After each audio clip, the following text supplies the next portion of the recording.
தயாரிப்பாளர் ஏவிஎம் அவர்கள் தன் மகனின் திருமணத்துடன் 21 ஜோடிகளுக்கு இலவச திருமணம் நடத்தி வைக்க முடிவு செய்தார்.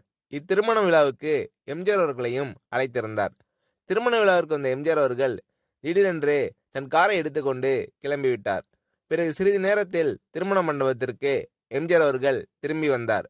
ஏவிஎம் இலவச திருமணம் செய்து வைத்த 21 ஜோடிக்கும் எம்ஜிஆர் அவர்கள் தனித்தனியாக பட்டு சேலை, பட்டு வேட்டி, பட்டு சட்டை மற்றும் தங்க சங்கிலியை பரிசாக அளித்தார்.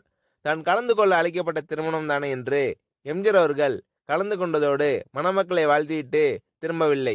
அந்த 21 ஜோடிகளுக்கும் சிறந்த விலை மிகுந்த பரிசுகளை எம்ஜிஆர் அவர்கள் வழங்கினார்.